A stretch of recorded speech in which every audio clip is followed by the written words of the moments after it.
to ask our staff to broadcast today's dars also on our Facebook page. So inshallah, for those of you that are watching online, assalamu alaikum to you also.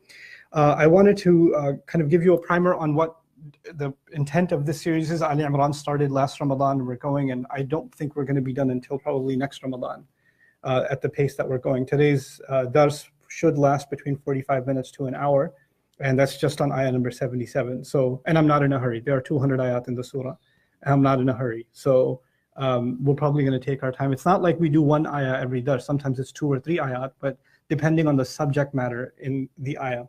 One of the things that I try to do as we study the surah is when we get through a certain unit of subject matter, I keep going ayah by ayah, then I'm going to take you back, sort of help you understand the flow of the ayat, how ayat were coming together organizationally, how the subject matter was transitioning from one to the other, because when you study one ayah in depth, it's easy to lose sight of where this was coming from and where this was headed, because when you're standing in prayer and reciting Quran, all the ayat are in flow. There's no stopping and pondering. So it's a continuous conversation. So think of it this way: when you think about someone talking and they're saying 5, 6, 7 sentences in a row, the way your brain processes that, the way you analyze that is different. But if you heard one single quote, just one quote, and you thought about that, the way your brain processes that is completely different. What comes to your mind when you think of that one sentence is isolated, and there's an opportunity for you to contemplate on every word or just that idea in isolation from other ideas that came before or ideas that are coming after, right? So both of them have an advantage. So in this series, what I try to do, because this is part of the series of a deeper look, we go into an ayah, we try to dig as much as we can, try to find as many benefits and counsel and wisdom from Allah Azza wa Jalla as we can, dig from the works of our remarkable scholarship and our history from what we can, and that's at the level of one ayah. But when we get through enough ayat that are dealing with similar subject matter, forming a passage or a sub-passage, then let's go back and look at it as a conversation. And again, our brain is going to process that a little bit differently. And so both of those are important dimensions of the study of the Quran, the flow of the Quran, and an ayah by ayah study also. In any case, today's subject matter, once again, continuing with the kinds of criticisms Allah makes of the knowledgeable of the people. Let's translate this ayah first. إِنَّ الَّذِينَ يَشْتَرُونَ بِعَهْدِ اللَّهِ وَأَيْمَانِهِمْ ثَمَنًا قَلِيلًا. This would be the subject of the sentence, the opening of the sentence. It's not a sentence by itself, it's just the opening. And that is no doubt those who trade away or sell off the promise of Allah. Allah's promise. We'll dig into that phrase a little bit later. So Allah's promise and their oaths. So there's two things they sell off. They sell off Allah's promise and they sell their oaths, okay, for a small price. ثَمَنًا قَلِيلًا, they give that away and gain only a small price, a small gain.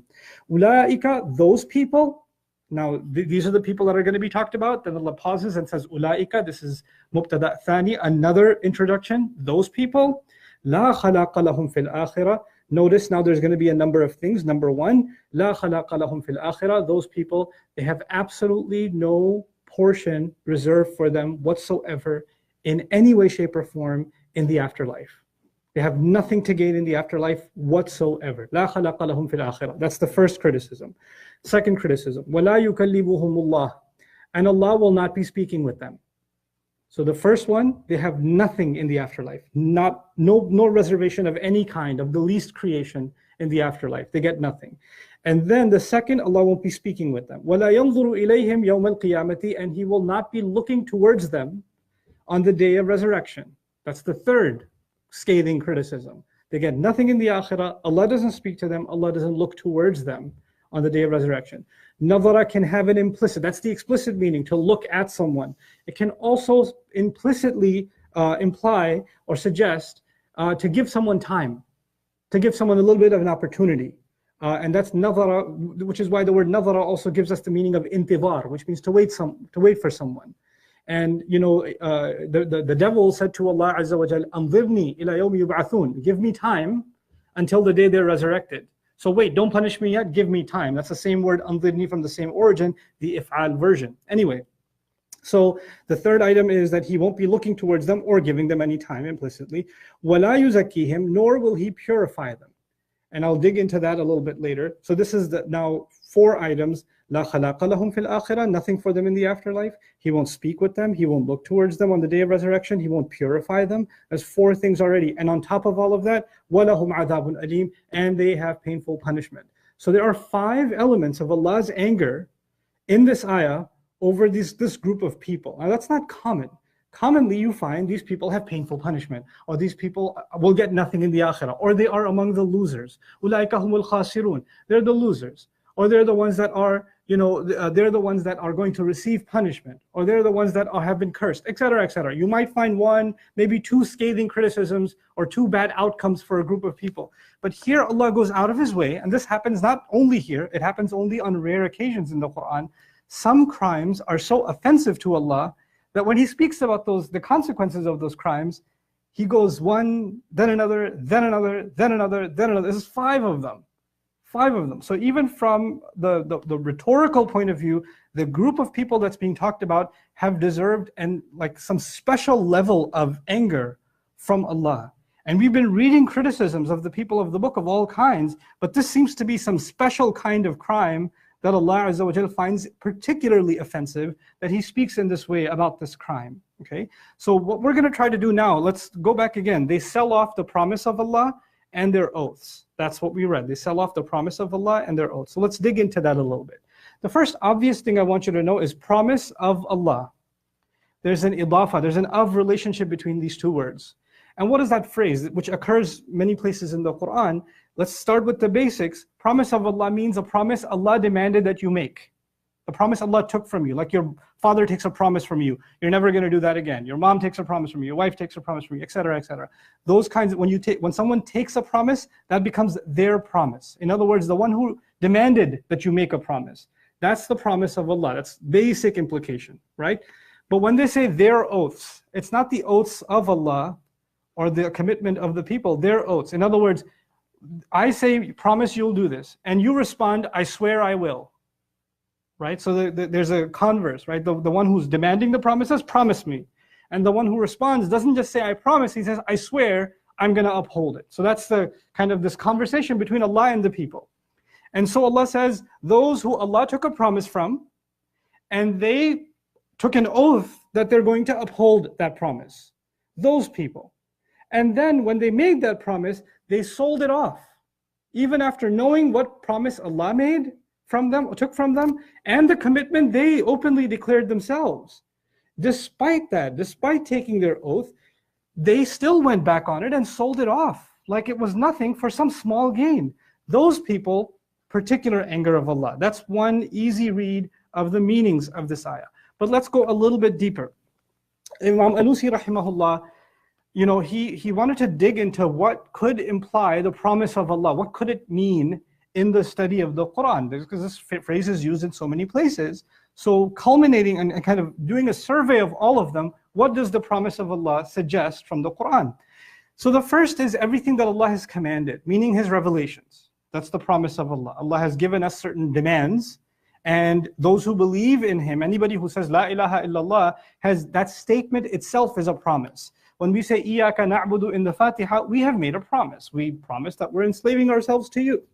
So there's a ahad in just accepting that Allah is God, that Allah is the one to be worshipped and obeyed, that Allah is the ultimate authority, that you're a slave. Just like, for example, if you say, I accept this employment, I accept this job, then it doesn't have to be said that you're promising that you'll show up on time, or you're going to do this task.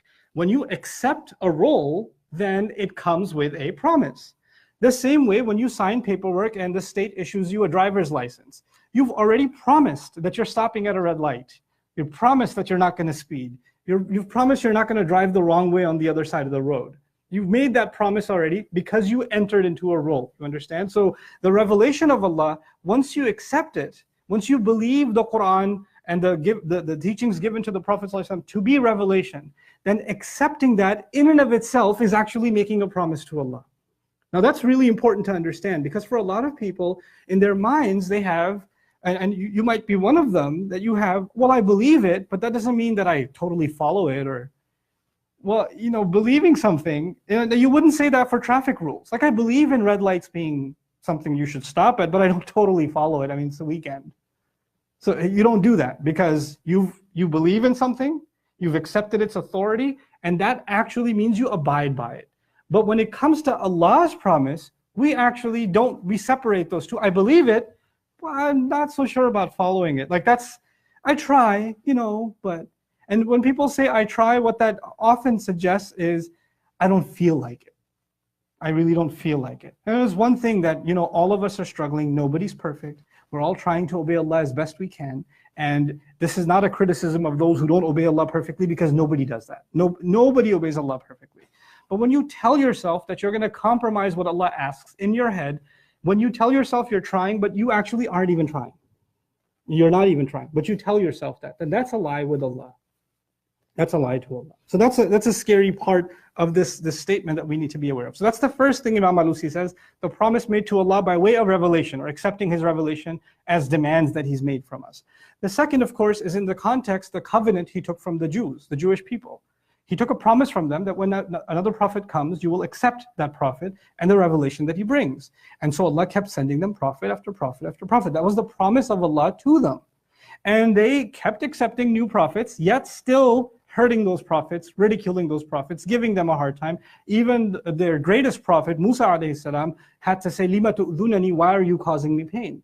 And then in the course of this surah, the prophet promised to them after Musa, the great prophet promised after Musa alayhi salam, the next from the ulul azm min ar-rusul is Isa alayhi salam. Jesus comes and they reject him altogether. And then finally, that same promise of accepting messengers is culminated in the coming of Muhammadur Rasulullah sallallahu alaihi wasallam. They've made a promise: when a prophet comes and shows you revelation, you'll accept it. That was the promise to the Israelites. They're breaking that, and they've taken an oath to uphold that. So it's again a direct criticism of the people of the book that have shown a track record of not abiding by the promise they made to God in regards to accepting messengers, and in regards to the coming of the next installation of revelation. And then Imam Alusi actually goes further to say that Allah endowed, now think about this carefully. So far we've got, revelation and the coming of prophets are the promises of Allah. But there's a third that has nothing to do with revelation, nothing to do with the promise of Allah. Allah gave human beings a profound ability to distinguish right from wrong, a conscience. And this is not something He gave only to Muslims, He gave it to human beings. It's called the fitra. It's called an-nafsul lawama in the Quran, the self that blames itself. You don't have to be raised a Muslim or be raised in a religious society to know that lying is wrong, or hurting somebody is a bad thing, or stealing is wrong. This is a part of our conscience, our programming, that animals don't have, other species don't have. They don't have this thing called guilt. They don't have this thing called a conscience and like an ability to distinguish right and wrong. This was something spiritually programmed onto our operating system by Allah. And that when that programming was happening, it's actually talked about in Surah Al-A'raf. One day, inshallah, far from now, we're going to get to Surah Al-A'raf, the 7th surah. And in the 172nd ayah of that surah, Allah actually describes when He created all of us all together. We were all made at the same time. Our souls were created all at the same time. This huge gathering of all of us. Because my mom's older than I am. My children are younger than I am. But the ruh inside of us, the soul inside of us, is actually the same age. That's the same age. And it's in Allah's, this giant, you can consider it a giant storage warehouse, that it sits there. And then when any mother becomes pregnant, then after a certain number of days, the angel is commanded to take one of those that are sitting up there and bring them down into the mom. That's how life works, right? But all of us were in this original gathering when Allah made us. And we were actually directly in the company of Allah. That's the Islamic creed. We were directly in the company of Allah, and Allah spoke to all of us. I've already actually directly had a conversation with Allah, directly, and so have you. And that a part of that conversation is actually mentioned in Surah Al-A'raf. It's fascinating. وَإِذْ أَخَذَ رَبُّكَ مِنْ بَنِي آدَمَ مِنْ ظُهُورِهِمْ ذُرِّيَّتَهُمْ وَأَشْهَدَهُمْ عَلَىٰ أَنفُسِهِمْ. When your master took from the children of Adam, from their backs, their offspring, all the offsprings were laid out, وَأَشْهَدَهُمْ عَلَىٰ أَنفُسِهِمْ, and He made them take testimony against their own selves. He made them testify. So all of us are there in front of Allah, like we will be on Judgment Day. This is before Judgment Day, before we even came on this earth. And He made us all take an oath, take a testimony. Alastu bi rabbikum? Am I not your master? Am I not your master? He spoke to us, and we responded, Qalu bala, of course. Why wouldn't you be? Shahidna, we bear witness, we testify. An taqulu yawm al-qiyamati inna kunna an hada ghafilin. And I've made you take this oath because otherwise you might end up saying on Judgment Day that we had no idea about this promise. We had no idea that you made us testify. Yeah, you did. It's in your conscience. That's the part of our conscience. That's that thing inside of us is actually what makes us inclined towards good behavior. It's the part of us, even if you learn nothing about religion from any religion, it's the part of you that feels bad when you do something wrong or when you see someone being merciless. Because you were in the company of Allah and Allah is the most merciful, you're inclined towards mercy. Allah is forgiving, you're inclined towards forgiveness. Allah is just, you're naturally inclined towards justice. Allah is beautiful. Inna Allaha jamilun yuhibbul jamal. Human beings are inclined towards beauty. You don't see ants and birds and trees beautifying their house. You don't see cows and goats beautifying their food. What do? We beautify everything. We want to beautify the plate. We want to beautify the clothing. We want to beautify our homes. Just this love of beauty that we have is actually something endowed by Allah Himself because we were in His company. This is why other creatures don't have it the way we have it. They don't feel this inclination the way we do. You know, the people who argue in the evolutionary process, where in evolution did the quest for beauty come from? Evolutionary processes should actually incline us entirely and only towards things that are necessary for our survival. So long as you have the nutrition you need and the shelter you need, we're human beings should just be better at making shelter than others because we're more evolved. Better at preparing our food because we're more evolved. Fine. But why is it that an architect builds a house and says, I can build a better one? Or a designer or a painter makes a painting and says, I want to make another one. More beautiful and more beautiful and more beautiful. Where did this quest for beauty come from? That came from Allah Azza wa Jal. In any case, coming back to this, because we were in the company of Allah and that conscience was given to all human beings, Allah is actually saying, those who sell off their own conscience. And the oath they had originally taken with Allah. They had already, that conversation that I just referred to in Araf, they've already engaged in that conversation. And yet they sell that off. Like they don't have a conscience. Like they don't even feel bad. Those kinds of people. So Allah is now, the implications of these are pretty powerful. أُولَٰئِكَ لَا خَلَاقَ لَهُمْ فِي الْآخِرَةِ. I've already mentioned to you what are the implications of that. Now when the companions heard this, is really interesting now, this next phase of our discussion. Amal Alusi rahimahullah mentions that there are several different narrations, historical accounts of what occasion did this ayah come in. There are different reports of when this verse came, this ayah came, and what it's talking about. So I'm going to read through some of that and we'll look at Ibn Ashur's analysis of all these multiple accounts. Because if it's one ayah, it can only come on one occasion, but the Sahaba are telling us there are multiple occasions. Right? There's like 5 or 6 occasions, and all of them are saying it came about that, it came about that, it came about that. So how do you reconcile all of that? But let's look at some of these occasions that have been recorded. أخرج الستة وغيرهم عن ابن مسعود رضي الله تعالى عنه قال. It's recorded in all 6 of the Sahih books, narrated by Ibn Mas'ud. Man halafa ala, this is a tribute to Qala Rasulullah sallallahu alayhi wa sallam. Rasul sallallahu alayhi wa sallam says, Man halafa ala yaminin fahuwa fajir, liyaqta'a biha malan imri'im muslim. Whoever takes an oath by Allah, whoever takes and swear by Allah, or he ever takes an oath, actually I swear I'm telling the truth, or claims that they're telling the truth, and makes a claim. And they do this, and they are engaged in a crime. Hello, I'm in a verse right now. Okay. So they're engaged in a crime. They're doing this sinfully. لِيَقْطَعَ بِهَا مَا لَمْرِئٍ مُسْلِمٍ. Listen to this carefully. They do this so they can take and steal away, cut off the money from another Muslim.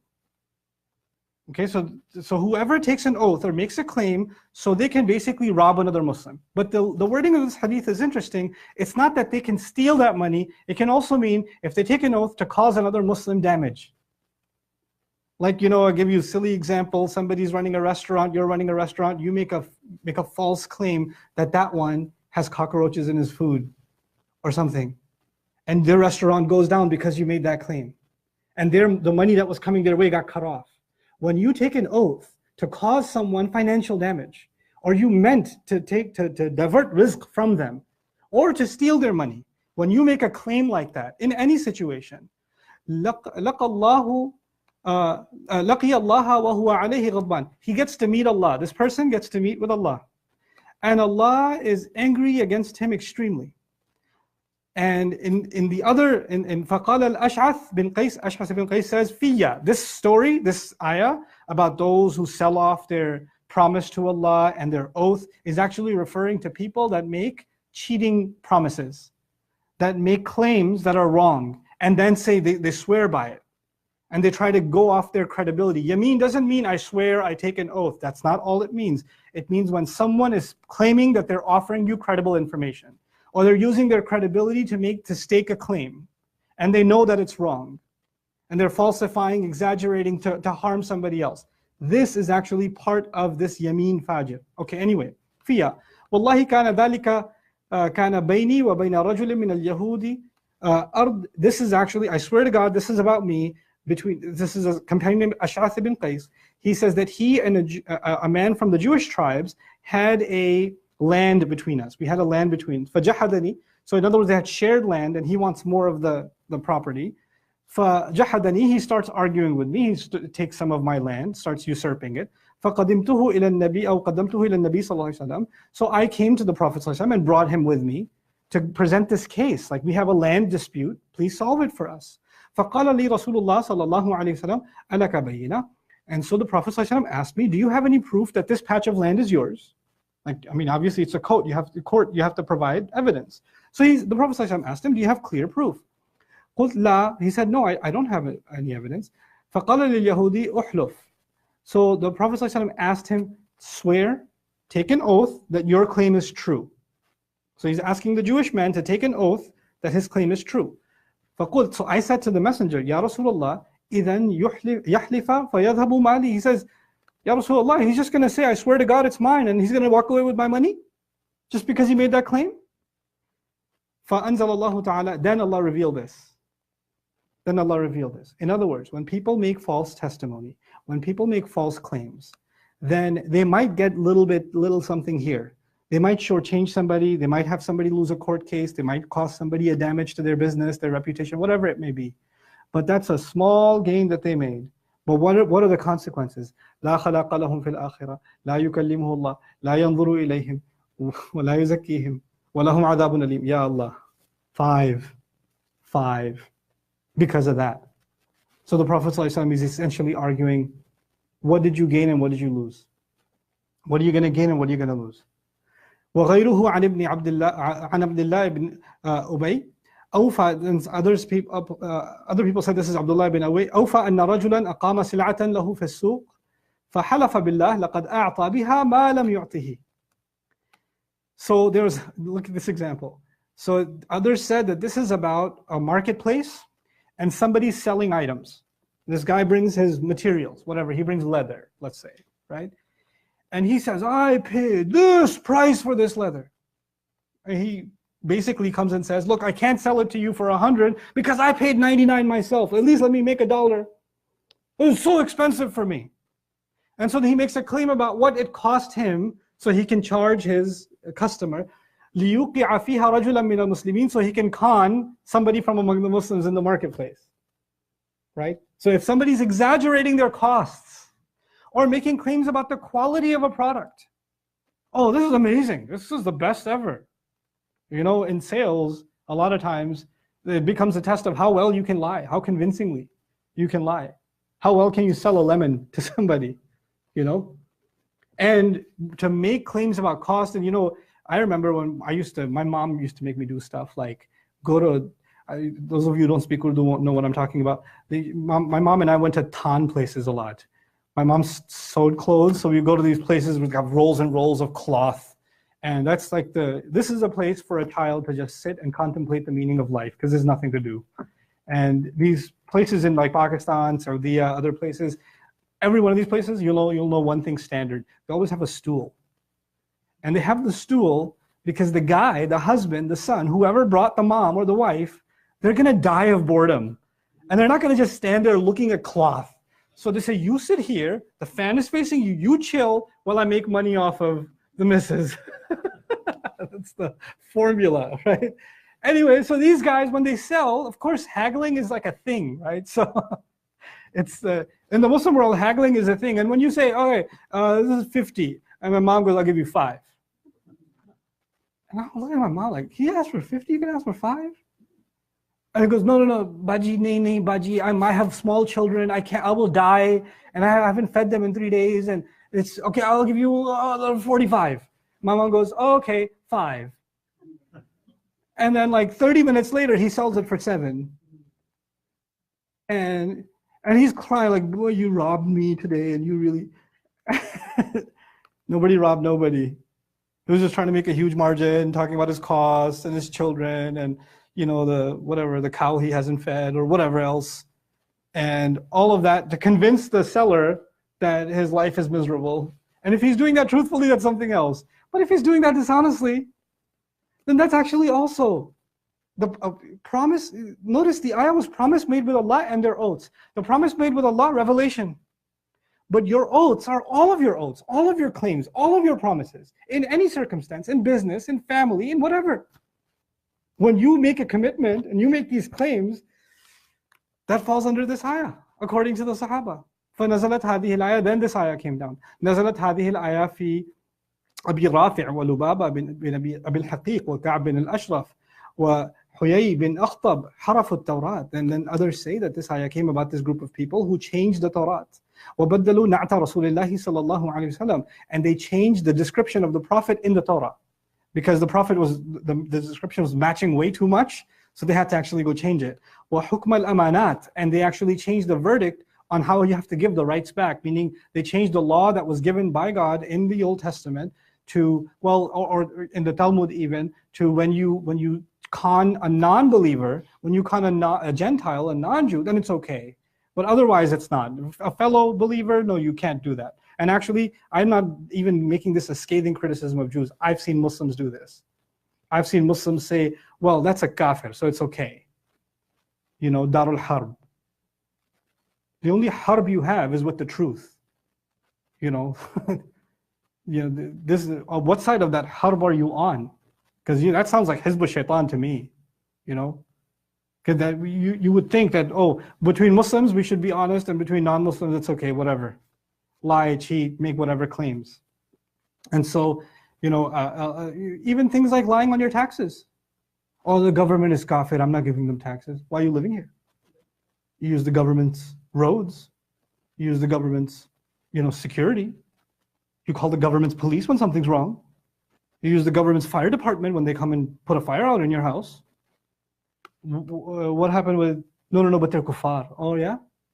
Just when it comes to giving you benefits, they're not kuffar, but when it comes to you fulfilling your part of the responsibility, then all of a sudden they're kuffar. It's a pretty good discount program you got going there.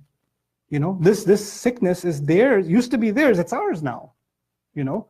And so وَحُكْمَ الْأَمَانَاتِ وَغَيْرَهُمْ, and other things just like these. وَأَخَذُوا عَلَى ذَلِكَ رَشْوَةً, and they used to take bribes. Bribes is part of this. Accepting bribes is part of this. You know, some places in the Muslim world, when you go and you want to get a visa and you hand your passport, what do they say? It's light. Like, passports have weight? What do you mean it's light? You have to stick cash in there and then they're going to stamp it. In one Muslim country, we got pulled over and we had some food supplies in the trunk for an orphanage. So this is food supplies. Cops pull us over in the Muslim country, that shall not be named. Where are you going? We're going here. What you have in the trunk? Food. Cop goes, I'm hungry. And we're like, that's for orphans. Yeah, that's okay. Maybe I'm orphan. Like, no, you're not orphan. No, it's okay, you give me some, I let you go. No, we're not going to do that. And we're standing there half an hour haggling with this guy because we're not going to give up a can of food to you, bro. That will be a bribe. That's not going to happen. But this is the scenario. This is part of imanihim. Your job was to protect and serve. Your job was to make sure crimes don't happen, not use your authority to commit crimes.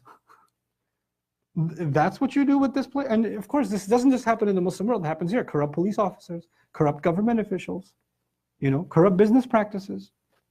And so, وَرُوِيَ غَيْرُ ذَلِكَ وَلَا مَانِعْ مِنْ تَعَدُّدِ سَبَبِ النُّزُولِ كَمَا حَقَّقُوهُ. And Imam Alusi says, and there are other narrations, all of them saying that this ayah is about them. But what do you notice are the common thread? Dishonesty, right?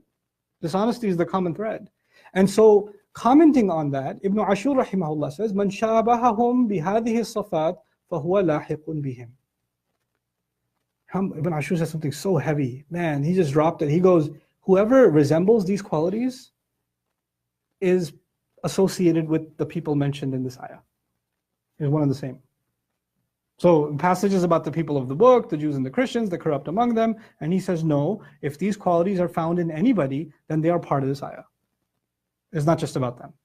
حتى ظن بعض السلف أن هذه الآية نزلت في من حلف يمينا باطلة. As a matter of fact, this is why the early generations believed that this ayah came down about someone who took a false testimony, made a false claim. وكل يظن أنها نزلت فيما يعرفه من قصة يمين فاجرة. And every one of them believes that this has to do with an incident of dishonesty. Now let me explain this to you, this concept. This is important. When you find multiple narrations saying this ayah came at this occasion, this ayah came at this occasion, the way you have to think about that is as follows. The Prophet ﷺ taught the Quran. He didn't teach it to one person, he taught it to the entire community. When an ayah came down, it was like a broadcast. Everybody knows it. A lot of people are reciting it. When they are at a certain situation, when somebody's cheating somebody else, the companion in presence recites the ayah that applies to that situation. You understand? And when they do that, the audience that's there, like, this ayah is about that situation. That doesn't mean the ayah came right now. It actually means the ayah is applicable to this circumstance. In a day later, 2 days later, or at the same time somewhere else, someone else is engaged in some dishonest practice. And there are some other companions in presence. And when they see this happening, they cite this ayah as if this ayah is about this. So nazala fi in the Arabic language came down in. The preposition in can mean at the occasion of, but it can also mean having to do with. This ayah has to do with cases like these.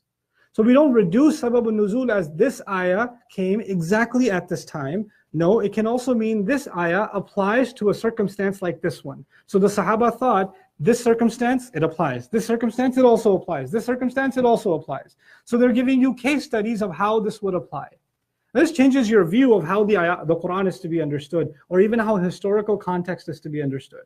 Historical context is to be understood that these ayat are case studies, or these events are case studies for how the ayat apply, or how that first generation that learned the Quran thought about applying the Quran. Like that's how they used to think. This is the theory, this is the application, right? That's why sabab al-nuzul is important. Now, Ibn Ashur goes on to mention al-a'wab al-nazira aw al-rasha.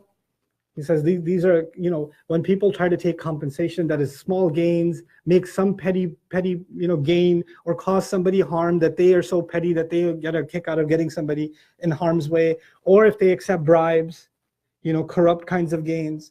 وَوَصَفَ ذَلِكَ بِالْقِلَّةِ. And you know what Allah said? Those who sell the promise of Allah and their oaths for a small price. The phrase is small or minimal price. قِلَّةِ ثَمَنًا قَلِيلًا. A minimal price. Now, Ibn Ashur says, why did he say minimal? What do you mean minimal price? Maybe somebody made a lot of money from it. So what does he mean by minimal price? He says, وَوَصَفَ ذَلِكَ بِالْقِلَّةِ لِقِلَّتِهِ فِي جَنْبِ مَا يَفُوتُهُمْ مِنَ الثَّوَابِ وَيَحْصُلُ لَهُمْ مِنَ الْعِقَابِ. He says, Allah mentioned this is very little because compared to what they lost from the reward of Allah for just being honest. Like if somebody offered you $10 and they said, $10 and give me this truck. And the truck is full of gold.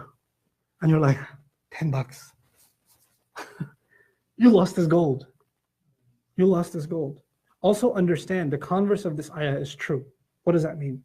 Those who don't shortchange, those who stay honest even if it's becoming difficult, those who don't accept bribes, those who'd rather stay hungry, those who'd rather not make as much money as everybody else. All their colleagues are accepting bribes, all their colleagues are engaged in corruption, and they're making money on top of money on top of money, building nicer homes, getting nicer cars, and you're still in a cruddy apartment, your kids can't go to private school, you're missing out on everything else because you refuse to take a bribe or you refuse to make corrupt testimony. When you act like that, and your family might make you feel like, why are we missing out? Why can't you be like everyone else? Everybody does it. What's the big deal? When you can hold back, then number one, you have a reserved portion in the akhirah, because the opposite of أُولَٰئِكَ لَا خَلَاقَ لَهُمْ فِي الْآخِرَةِ أُولَٰئِكَ لَهُمْ خَلَاقٌ فِي الْآخِرَةِ.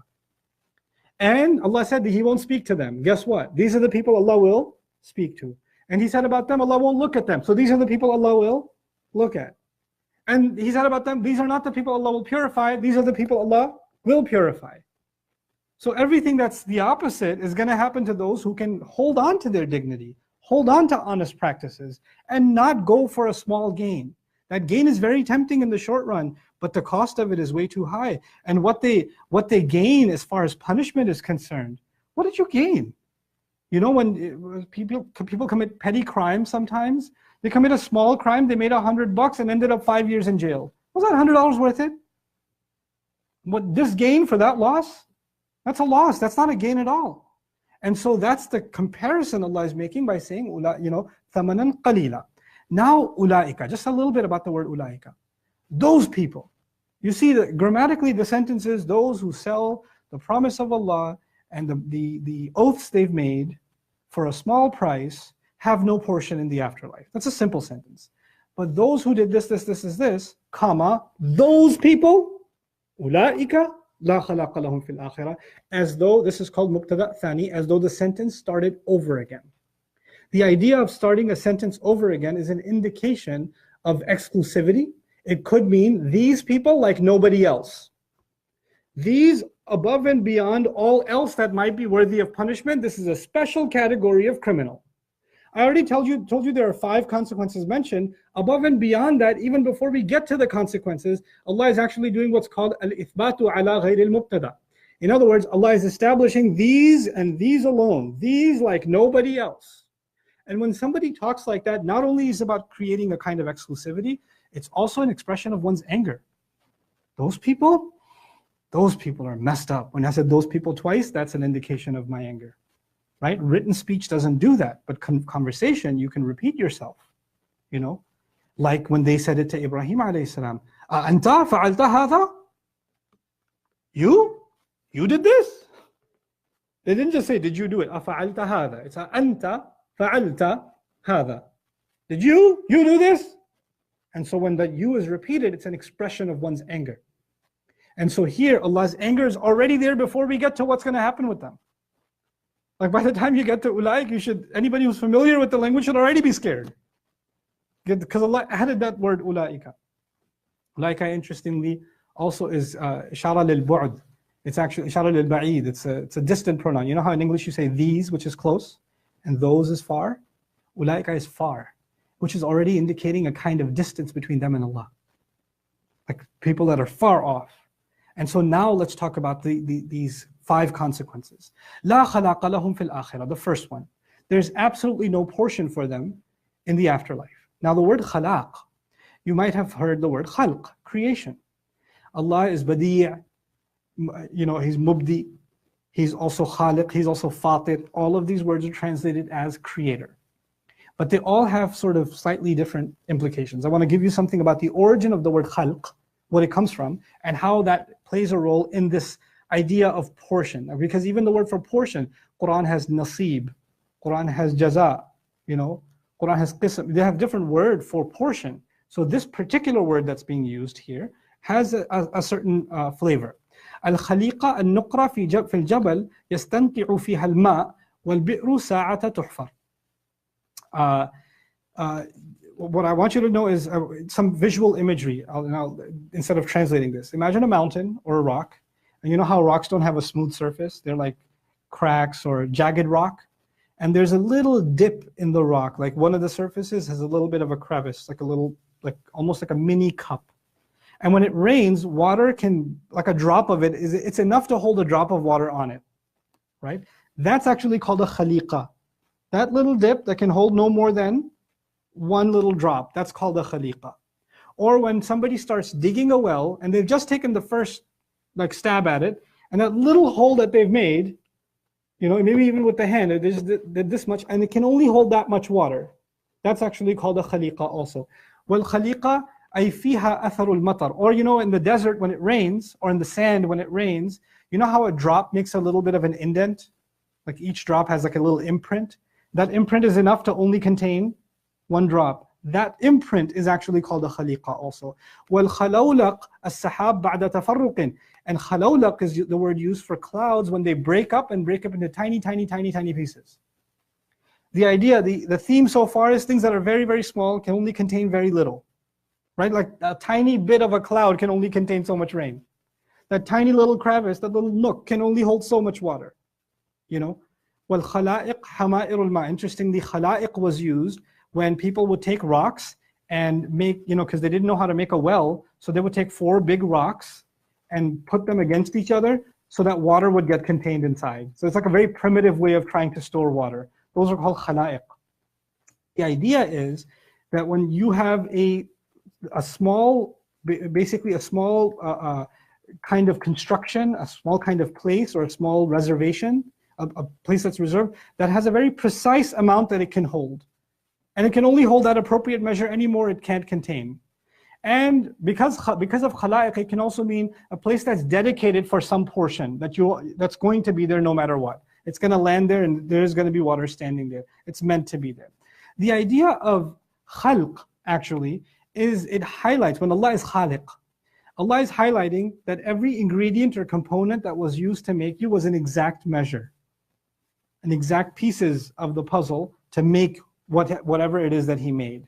They're all made of, down to the last drop, down to the last crevice, is an exact piece, you know, all the nuts and bolts that were necessary for any creation. From it you get the word khalaq. And the idea of khalaq is 2 things. One, the smallest bit of creation that can be held, smallest thing in existence. It can also mean that which is reserved for you. That's an important meaning. What is reserved for you? Because, you know, the khalaiq were places where water is to be reserved. This was important. Allah is saying they will have no portion that is reserved for them. They will have not even the smallest portion for themselves. Not at all. Why? Because people of the book believed, get this, even if we're messed up, at the end of the day, we're still believers, right? So, I mean, we're going to get something. I mean, after all, we said, La ilaha illallah. We do believe in the book. So, I mean, we're going to get something out of this. Okay, fine, Allah's going to put us in hell, but for how long? At the end of the day, we're still Muslims. So we are going to come out. We are going to be okay. There's some reserved portion for us. We've all heard this before. And Allah is saying, this group of people, this one in particular, لا خلاق لهم في الآخرة. There is no possibility of any reserved portion for them whatsoever. لا النافية للجنس, which means there's no room for exception unless stated. No room whatsoever. They will get nothing, absolutely nothing in the afterlife. And this is the kind of thing Khalaq is also highlighting here, that all they wanted to get, they were interested in getting where? Over here. So why would you expect anything in the akhirah? Everything you wanted, you got here already. Why such a harsh punishment? If anybody else cheats in business, something else. But when a believer cheats, when a believer who knows revelation cheats, that's a much bigger crime. That's defiance. That's, I know it's wrong and I don't care. That's the guy who looks in the security camera and says, now I'm going to rob it. Because he doesn't care about the authority. He doesn't recognize it as the authority. After knowing the authority, you do this. After being handed a trust, you do this. You know, often we talk about how, you know, people that live in the United States or Australia or England or Canada or the West, somewhere in the West, Germany or whatever, they say, oh, there's so much fitna here. There's so much corruption here. I just want to go back home. I give my children an Islamic environment. And I look at them, Acha, Islamic environment? Really? Where are you going? Somebody one time sat me down and said, you should move to this country. You can hear the adhan outside. You know, there's masjids everywhere. All the food is halal. You're living in the land of the kuffar. There's crime happening every 2 minutes. There's this happening, there's that happening. And I'm like, you know all these statistics because we actually have statistics, first of all. And second of all, yes, there's adhan outside. We can go to any masjid. How many masjids are full?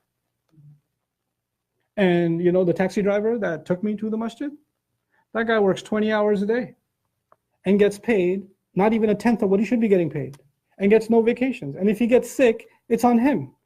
And if some drunk guy gets in his car and throws up all over it, he's the one who gets his pay docked. This is Islamic?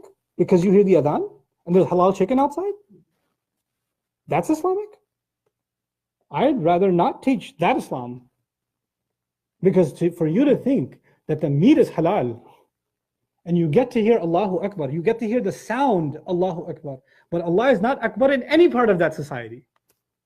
Allah is not the ultimate authority in any fraction of that society, in the behavior of people and how they treat each other and how they do business and how they talk and how they behave and how they act, how they think of other people. There is no consciousness of God in anything. The only time they stand in one row is in prayer, and everywhere else it's a class society. You get to hear the adhan? Please. Please. The idea here is that those who represent the teachings, those who say we are a Muslim society, when they become corrupt, then where is the world supposed to find guidance? When people say, what does Revelation have to say? All of you know the statistics. I know the statistics. The most corrupt countries in the world. Guess what religion majority? Muslim. Muslim. Why would someone say these people who follow this religion are a role model? We should be more like them. We have a right to be angry at them for not being Muslim? What? What? How about you be Muslim first, homie? How about where's your Islam? How do we show it in our practice? How do we show it in our speech? How do we show it in the way we conduct ourselves? Before we become an example to somebody else and talk about how they're kuffar. Please. This is a crime against Allah Azza wa Jal like no other. It's a serious, serious crime. We're supposed to be witnesses of Allah to all of humanity. And right now we are witness that we're the most corrupt. This is why Allah was so angry at the Israelites. So how are we thinking we're exception? And so they have no portion. Now, let's go through these consequences again. The first one, they have no portion because you sought all of it here. You wanted everything here. You got nothing there then. وَمِنْهُمْ مَنْ يَقُولُ رَبَّنَا آتِنَا فِي الدُّنْيَا. There are people who say, Ya Allah, give me in dunya. There are people whose Islam is only about getting stuff you want here. They don't ask for forgiveness. They don't ask for, becoming a more guided person, making better decisions. All they want is, Ya Allah, get me married, get me a car, give me a promotion, give me a house, give me this, give me that, give me that. They'll do all kinds of haram and then make du'as too. And somebody's going to Hajj, make dua for me. Yeah, that's not this religion. This religion is not placing requests to Allah while in open violation of Allah's commandments. That's not what this religion is. We've reduced religion to basically, spiritual Amazon.com, just make an order and expect delivery. Allah didn't even answer my dua. I keep asking, He didn't give it to me. Really? That's how that works. Who's the master and who's the slave again? You want to complain to your master? That's some humble slavery right there. Because it didn't come on your terms. It didn't come on my terms. So we're in a position to claim against Allah subhanahu wa ta'ala. So now, the first, they get nothing in the akhirah. The second is la yukallimuhum Allah. Allah won't speak to them. These are the people Allah spoke to in this world. Quran is what? Allah speaking to us. That is Allah speaking to us. The Prophet ﷺ's character, his behavior is what? Is Allah speaking to us. Kana khuluquhu al-Quran. The way he carried himself is Quran itself. That's Allah's speech. The people that came before us, Allah spoke to them in Torah and Injil. When Allah was speaking to you all this time, you weren't listening. And now you're in front of Allah. Imagine the court scene. Judgment day arrives. You thought you're going to get everything because you're a Muslim. You have reserved seats, and all of a sudden you find out there are no reservations for you. Hey, wait, what do you mean there's no reservation?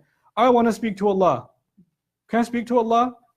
When you don't get what you want, you go to court and you say, I want to talk to the judge. Can I give my case to the judge? And the security guard says to you what? The judge doesn't want to talk to you. You don't even get to see the judge. You don't even get to talk to the judge. وَلَا يُكَلِّمُهُمُ اللَّهُ. And imagine that the person who wants to go see the judge for a better verdict is being pushed away. And as they're being pushed away, they get a glance at the judge. Judge, over here, just give me 1 second, just give me 1 second. And what does Allah say? وَلَا يَنْظُرُ إِلَيْهِمْ. He won't be looking at them. He won't look at them. That's the next part, isn't it? All this time, you knew Allah is watching you. And you wanted to forget that. You didn't want to think about it. When somebody told you Allah is watching, you didn't want to think about it. And now Judgment Day comes and you say, Ya Allah, just look over here, look over here. Please. The time for that is done. It's reversed now. وَلَا يَنْظُرُ إِلَيْهِمْ يَوْمَ الْقِيَامَةِ. There's another really interesting dimension of it. It highlights a sick psychology. Sometimes relationships become unhealthy. And there's many kinds of unhealthy relationships. One kind of unhealthy relationship is when two people that have a relationship with each other, one of them, all they do is agitate and hurt the other. That's all they do. And they find value. The fact that they got hurt or upset or angry means they care. That's how they feel cared for. See, he gets angry when we do that. You know, that means he loves us too much. Because if he didn't care about us, no matter what we did, he wouldn't what? He wouldn't care. So actually in Jewish tradition, they even developed a narrative. Yes, God has been angry with us, it's true, but he's only angry because he loves us. You know, you have a married couple, they've been married for so long, they used to get angry at each other, but now it's the Cold War. So the two people that have two different lives living under the same roof. So no matter what he does or no matter what she does, the other one doesn't care. Whatever. Do whatever you want. When it gets to that point, there's no care left. If you cared, at least you still get what? Angry. So the idea in their head is if Allah will get angry, then he still cares. Right? So all this time Allah is being angry throughout history, it means he's really caring about these people. So if he cares so much, the anger is going to go. He loves us too much. Judgment day comes and Allah shows, forget anger. He won't even what? He won't even look. He won't even look at them. On the day of resurrection, he's not even looking at them. Not even giving them extra time. And then وَلَا يُزَكِّيهِمْ, and he won't be purifying them. Now why is that important? You see, the idea is that if you're sinful and you end up in hellfire, then that punishment in hellfire will purify you of your sins until your sins are gone, they've been paid for, and then only your good deeds are left, and now you're in a position to come back and, you know, be placed in heaven, or come for retrial, at least, come out, because you've paid the price, you've been purified of your mistakes. Isn't that the idea of jail or any sort of consequence in this life? Somebody's a criminal, they don't get to be a part of normal society. When they pay their price by jail time, punishment, penalty, whatever it is, then they say, well, I've been cleansed of that crime, I've paid my price for it, so now I can join regular society again. You understand? The idea, لَا يُزَكِّيهِمْ, also doesn't just mean he won't purify them. Fine, he wouldn't see them now. But maybe after half an hour in hell, 20 seconds in hell, we'll be purified, we can come back. Allah says, no, I won't be purifying you. وَلَا يُزَكِّيهِمْ, he won't purify them. The other assumption of zakka, the verb zakka in Arabic also means to consider someone pure.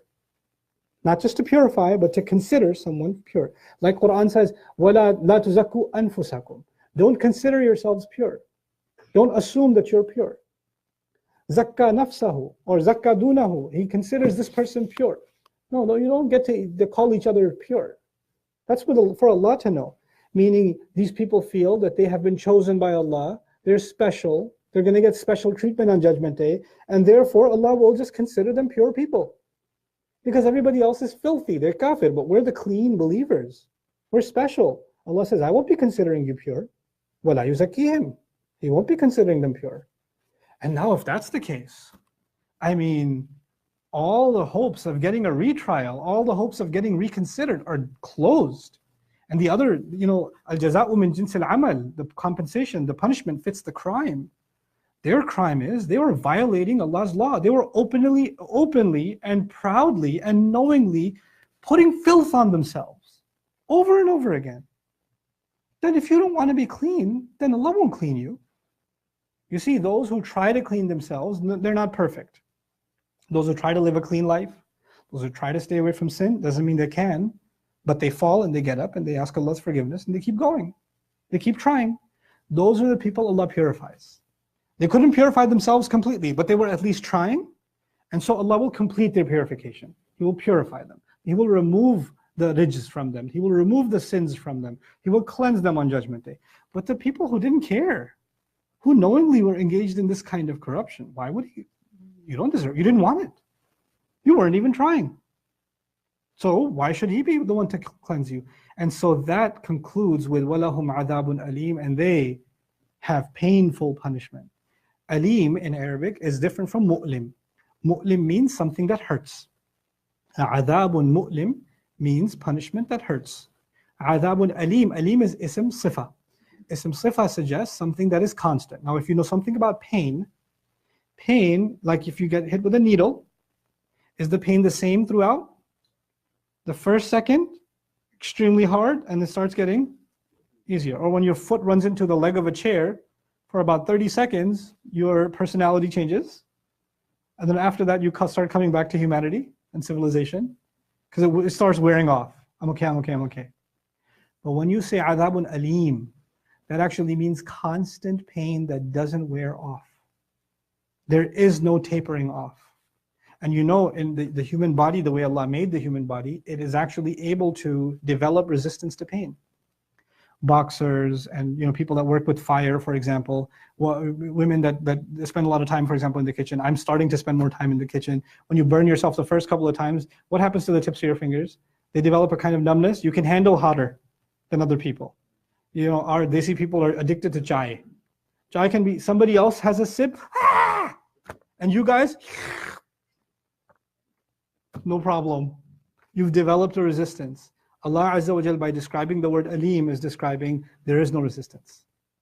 It's constantly painful. There is no getting used to it. There is no managing the pain. They're going to receive constant, continuous, non-stop pain. And that pain is, on the one hand, physical, but on the other, as you have seen now, it's also emotional pain. The assumption that you're saved, the assumption that you're noble and dignified, the assumption that nobody will catch you. And all of those hopes coming and crashing in front of you and me because of the way we carry ourselves. That's the scary thing about these ayat. Nazalat fihim, it's talking about them. Ibratan lana, they're scary lessons for ourselves. May Allah Azza wa Jal make us of those who do their best to fulfill their promise to Allah.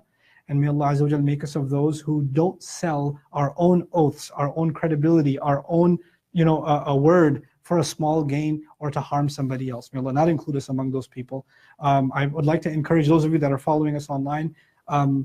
We're updating these lectures. I know this is out of order, but we're updating these lectures on Bayyinah TV from the beginning of Surah Al Imran, and there are other surahs that we've covered in depth. So I'd encourage you to start that journey, inshallah ta'ala. My theory is a little bit of Quran every day. Just maybe listen to 10-15 minutes in the car. Just get something going with your study of the Quran. You don't have to have notes in front of you. If you're a man, you don't take notes anyway, that's okay. But just the idea that the entire purpose of me creating Bayyinah TV was people should have an ability, no matter what their lifestyle, to have some engagement with the Quran on a regular basis, systematically. There's one thing, you can go on YouTube and you can just find whatever randomly. But somebody says, I want to just journey through the entire Quran. What process can I follow? That's actually the intention behind Bayyinah TV. So I pray that you benefit, inshallah ta'ala, and share the benefit with others. Barakallahu li wa lakum. Assalamu alaikum wa rahmatullahi ta'ala wa barakatuh. Hayakumullah. When you say you can keep running. When you say to understand the Quran, there are so many translations in the Quran, but they don't go as much as the depth of each word that we should understand, because the person who is translating either is not a philosopher, he doesn't go psychology or sociology. So how would he understand the depth of that word? That we should Look, it's a really good question. Translations don't go in depth. So what are you supposed to do? Well, it's easy. Well, in my study, I've come to learn the best way to study Quran is with someone who's actually spent time studying it. Like reading, a basic familiarity is with translation. And quite honestly, no matter what translation I tell you you can read, you're going to develop a lot of questions. That's just going to happen. You're just going to say, what does this mean? What does this mean? What does this mean? This doesn't make sense. How come this is being repeated? Why is this not in historical order? Why is this breaking the chronology? Why did the subject change? You're going to have all kinds of questions. Or what does this ayah mean? Why are these people being punished? What does that mean for me? You're going to get these questions. Now the thing is, the tradition of Islam and the way Allah created this system is that we're supposed to come together, and those that have been spending time contemplating, studying, trying to understand the word of Allah will help those that are getting started in their journey and saying, here's what this means. Here's what this might mean. Here's what might help you understand. Nobody knows perfectly what the word of Allah means. Nobody can have ubur or hukm over the word of Allah. Ya'lu wa la yu'la alayhi. It's high, you cannot overcome the word of Allah. All I can offer you is, as a student of Allah's book, this is what I understand so far. That's as far as I can go. It's as far as our ulama went. That's as far as even the Sahaba went. Because it's the word of Allah. That's the most you can do. So it's supposed to be a collaborative thing. The translation you can use, not to understand the Quran in my opinion, translation you can use to collect your questions. That's actually the purpose of reading translation, is to collect your questions. Ayatun lisa'ilin, ayat for those who ask questions. And sometimes you'll find, if you come to me and say, how come it's translated this way? I might tell you it's actually not a translation I agree with, and here's why. Or it's not exactly the wording, or I wouldn't agree with this choice of words. Translators have a difficult job. They have one sentence to communicate Allah's words. That's a really hard job, because Allah's words are really loaded. And there's no way that I can, communicate something in a sentence that's as loaded and as rich as Allah's own words. There's no way I can do that, right? So so they might be able to catch one drop of it. And then you have to understand, no translator is claiming that they got the whole meaning or they got all the lessons. They're just claiming, here's a drop of the meaning. And you have to come to the Quran with that attitude and know that's why there's a world of a difference between translation and Quran itself. There's always going to be. There's always going to be. And if you just say, I've read the Quran in translation, no, you haven't. You've read a translation. And you've read droplets of the Quran's meaning, possibly. So we have to develop a kind of humility towards the word of Allah. And that's really my intention for creating Bayyinah TV was, first of all, I don't think people read that much anymore. And if you do, you're probably reading while you're driving, so you shouldn't be. Because that's the only time you have time, And so I wanted to create something people can listen to, people can watch, even passively, so they can go through it. The other thing is reading requires focus, attention. Sometimes vocabulary is difficult for some people. I know for myself, when I read stuff, I forget quickly. But if I listen to stuff, I remember for a long time. So listening actually helps with retention. So my intention was to create an audio-visual sort of library of the study. Those who want to listen can listen. Those who want to watch can watch. So that some of these lessons start sticking. And you literally find yourself, hey, I remember this was in Baqarah. Allah says something about this. I heard about it.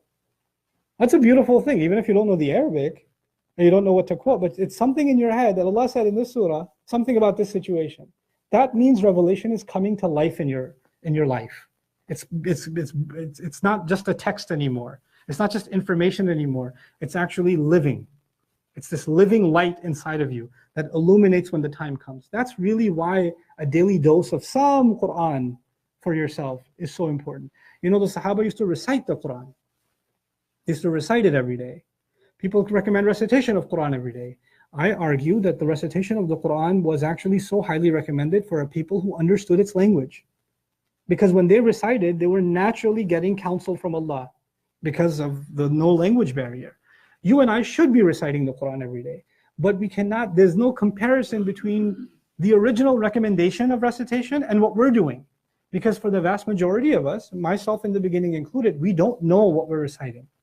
So along with that ritual recitation, which is blessed in and of itself and brings a lot of good in your life, you have to learn to ask questions about Allah's words. That is your relationship with Allah personally. That is your personal rope with Allah. Like nobody will build a connection between you and Allah. Only you and Allah's words. That has to be the case. That's your personal connection. All I'm trying to do is help you build that personal connection, but I can't make that connection for you. You have to make that connection yourself. May Allah Azza wa Jal help all of us make that connection, and may Allah Azza wa Jal, bless those and protect those and accept those that are trying to facilitate that connection for others. Barakallahu li wa lakum. Assalamu alaikum wa rahmatullahi ta'ala wa barakatuh. Alhamdulillah, yeah. 5 or 6 volumes. Yeah, Tefsir ibn Kathir is very good in English. You can cut it now. Buy internet.